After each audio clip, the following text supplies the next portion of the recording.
Assalamualaikum warahmatullahi wabarakatuh. Saya Yuda Manggala, kita ngobrol di Podcast Republika.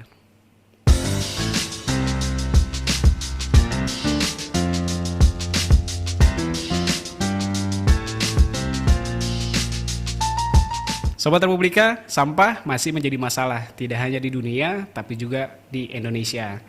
Meskipun beruntung, belakangan, gaya hidup untuk lebih peduli terhadap penanggulangan sampah semakin bertumbuh. Tapi apakah sudah cukup? Nah, untuk ngebahas itu, saya bakal ngobrol dengan Mas Wiro Wirandi, Ocean Program Manager di Ekonusa. Assalamualaikum, Mas Wiro. Assalamualaikum warahmatullahi wabarakatuh, Mas. Mas Wiro, kita ngebahas soal sampah nih ya, terutama gaya hidupnya. Seperti apa sekarang?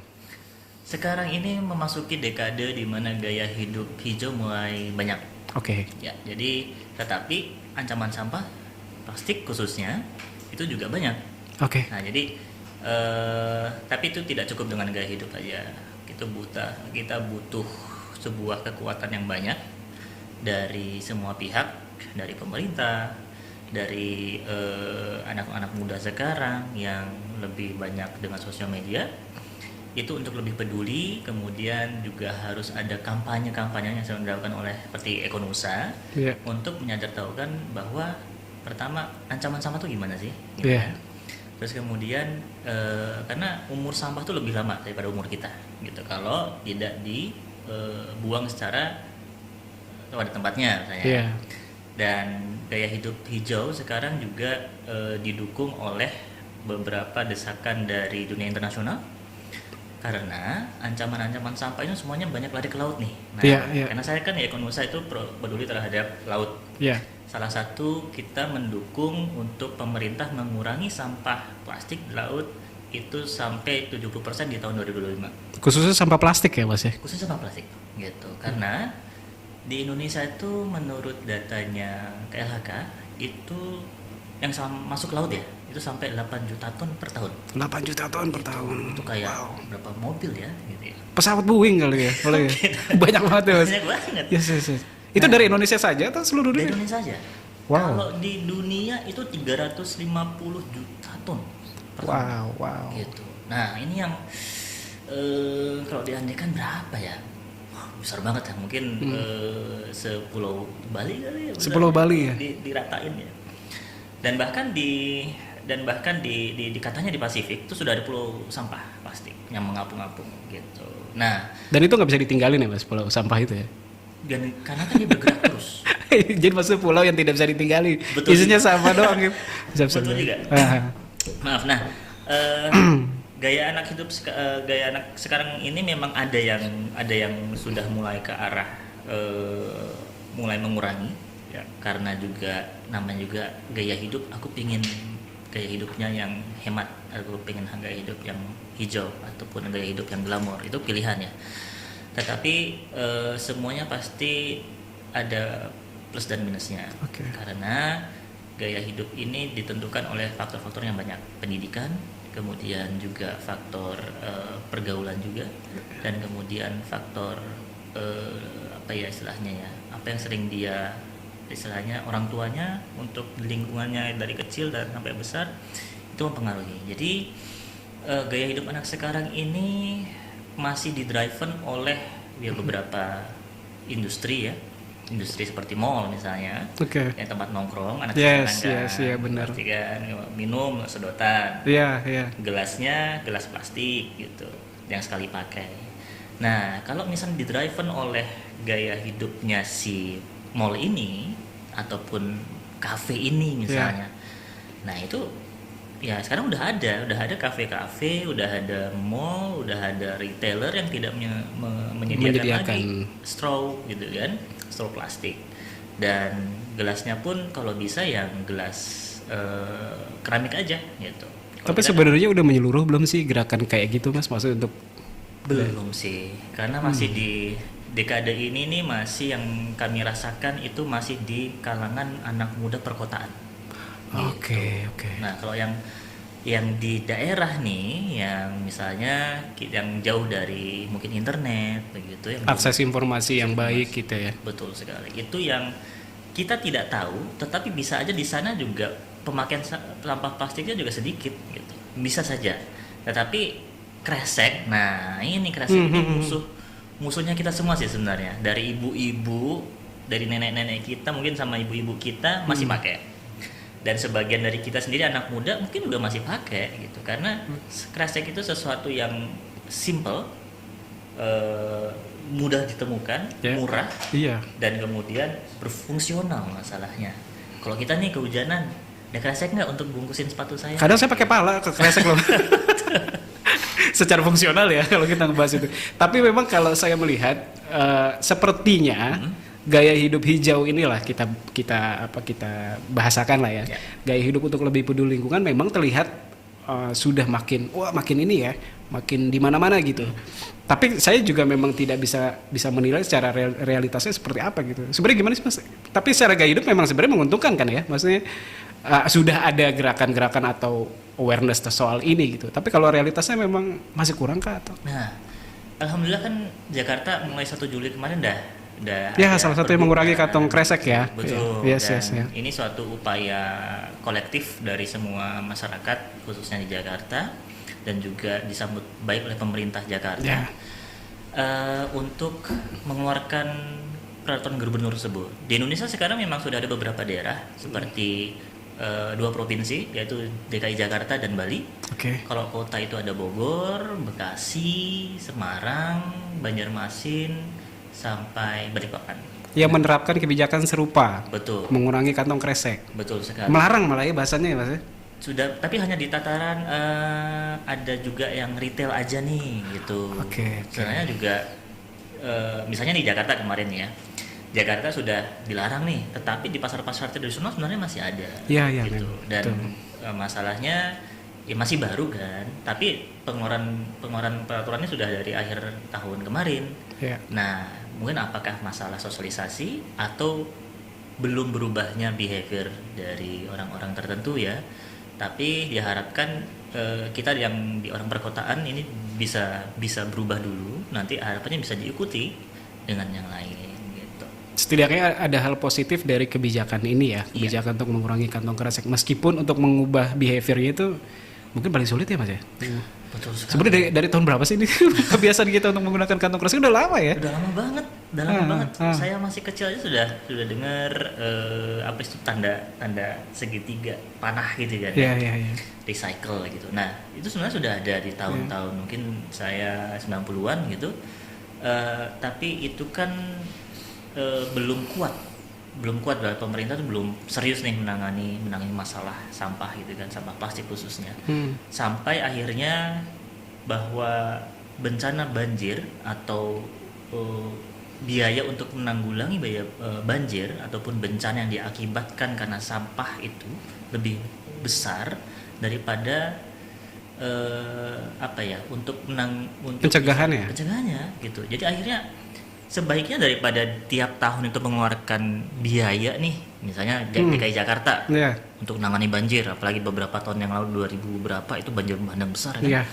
Kerugiannya berapa banyak nih? Karena dari Bogor sampai Ciliwung tuh sampai Jakarta ini banyak sekali sampah gitu kan. Nah, akhirnya daripada biayanya ini dikeluarkan terus, akhirnya udahlah pergub aja dulu gitu. Harapannya nanti bisa diukur nih beberapa tahun ke depan dengan adanya kebijakan ini pengaruhnya bagaimana. Tapi ini kan tidak hanya di satu kota. Nah, ini kan ada Bogor juga. Nah, ini 2 kota ini yang berhubungan, Bekasi juga. Harapannya nanti kemudian bisa Depok juga ada ini ya, jalurnya ya. Nanti itu akan harus diukur nih, baik mungkin universitas atau para ahli yang bisa mengukur dari dampak kebijakan ini gitu. Nah, ternyata dengan kebijakan ini mengurangi berapa ton sampah dan bisa mengurangi biaya misalnya yang dikeluarkan bencana kemarin berapa sih untuk banjir gitu. Nah, kalau dengan pendekatan ekonomi tersebut, saya rasa pemimpin daerah akan setuju deh. Daripada saya mengeluarkan uang tiap tahunnya untuk anggaran masalah bersih-bersih banjir atau bantuan-bantuan sosial untuk banjir, lebih baik saya harus strategis. Bagaimana sih agak strategis agar sampah plastik ini tidak mengganggu ekonomi di kota saya atau daerah saya. Tapi secara riset, secara penelitian sebenarnya udah ada belum sih Mas yang menghitung ya? Memang kan dari dulu prinsipnya adalah lebih baik mencegah daripada mengobati gitu. Tapi kalau secara realnya untuk biaya menangani banjir sama pencegahan itu seberapa jauh marginal lah bahasanya gitu. Kalau untuk itu saya belum tahu. Hmm. Tetapi kalau untuk kalau untuk hitung-hitungan yang paling sederhana itu bisa dilakukan sih, misalnya di rumah tangga saya nih, paling Oke. gampang. Kalau setiap dulu nih saya suka beli aqua gelas untuk tamu kalau lebaran misalnya, Oke. ya kan. Dos itu minimal ada 4. Iya. Tapi lama kelamaan kok nampaknya rugi juga ya. Apalagi setelah bertamu ada yang cuman diminum setengah, Iya benar. cuman dicolok aja masih penuh gitu kan. Karena masih penuh, dia ngambil yang lain. Gitu. Karena lupa ini punya siapa ya. Gitu. Betul. Iya, iya, Dan iya. Abis itu sampahnya numpuk gitu kan. Iya. Sampahnya numpuk, saya buang di tempat sampah yang isinya tuh sampah plastik gelas. Nah, kemudian kita beralih di lebaran berikutnya pakai galon aja deh. Oke. Gitu. Pakai galon itu juga sudah menghemat, walaupun harus refill, Iya. ya kan. Akhirnya ya kita bilang kita isi air masak aja. Terus kalau misalnya tamu datang ya sudah air putih apa yang kita masak gitu. Kalau kita mau teh ya kita masakkan teh. Nah dari hitung-hitungan ekonomis itu nanti berapa sih kita pengeluaran untuk 4 dos air mineral tersebut. Iya. Terus kemudian kita beli galon sama kemudian kita masak. Nah dari situ akan ketahuan kalau misalnya modal tersebut diproyeksikan misalnya di sebuah perusahaan nih, Iya. atau di sebuah mall atau di sebuah kota gitu. Iya. Jadi seharusnya pemerintah daerah bisa menghitung dari ketika mereka melakukan penghematan untuk sampah plastik masuk atau diproduksi oleh masyarakatnya, itu bisa menghemat berapa mengurangi biaya bencana ini atau penanganan Iya. banjir ini gitu. Tapi saya penasaran, lebih murah kalau masak mas? Akhirnya. Menurut saya ya. Menurut saya ya. Jadi saya lebih akhirnya kenapa memutuskan untuk mengambil Masak air. tidak membeli lagi. Ah. Itu lebih murah. Itu kan hitung-hitungan istri saya. Jadi lebih hemat. Oh, ini saya harus menerapkan ini. Karena di rumah saya masih pakai galon ya. Iya. Galon isi ulang ya. Tidak yang beli yang botolan gitu. Tapi lebih murah masak ya. Lebih murah. Kayaknya harus itu. Sobat Republika mungkin yang di rumahnya pengen menghemat bisa menerapkan nih. Ada ini nggak mas? Saya sebelum ngebahas ke ini ya, ke beberapa gaya hidup. Sebenarnya menarik banget. Dari rumah sendiri pun ada beberapa gaya hidup ya bahasa saya. Ya. Ada kebiasaan yang sebenarnya bisa dilakukan. Iya. Satu, menyelamatkan lingkungan. Dua, ya itu tadi secara finansial menguntungkan ya, gitu kan. betul. Tapi kalau untuk dampak sendiri ini sekedar mengingatkan Sobat Republika ya. Tadi kan kita udah tahu nih beberapa dampak dari sampah, terutama plastik adalah banjir. Coba dampak-dampak apa lagi sih yang kira-kira teman-teman Republika tuh harus tahu gitu. Oke. Nah, masalahnya gini. Kita melihat dataran yang lebih rendah itu adalah tempat kita membuang sesuatu. Oke. Gitu. Ya. Jadi apakah itu sungai, apakah itu laut? Ya. Makanya tidak ada tempat sampah tuh yang tinggi.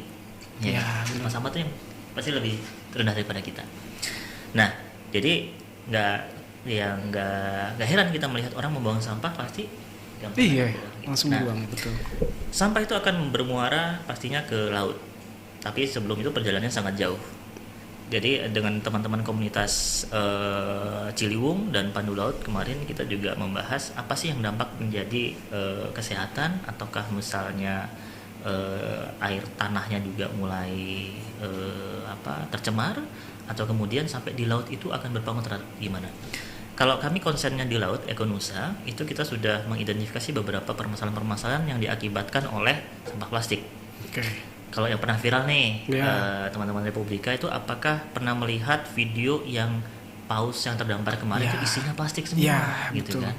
Dan ada lagi yang penyelam bule itu bukan penyelam sih ya, snorkeling lagi Ya. snorkeling di Bali, terus dia pakai kameranya, dia berenang di sekelilingnya sampah banget gitu. Iya. Nah, ada dua pasti berdampak terhadap manusia ataupun makhluk hidup termasuk hewan dan juga ekosistemnya. Nah, kalau untuk manusia ya pasti mungkin kesehatan.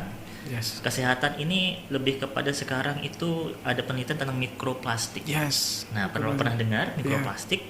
Jadi ternyata ketika ikan itu makannya adalah plastik-plastik yang kecil-kecil gitu misalnya, atau bisa saja nih ikan yang kecil memakan plastik kecil dimakan oleh ikan besar, dia juga mengandung di dalamnya mikroplastik tersebut. Dan itu tidak tercerna ya, maksudnya tidak Betul sekali. tidak hancur di pencernaan dan akan menetap di situ mikroplastik. Berbahaya. Itu. Mikroplastik itu plastik yang mengurai-ngurai menjadi kecil tapi tetap ada di sana kan? Tetap ya? ada gitu.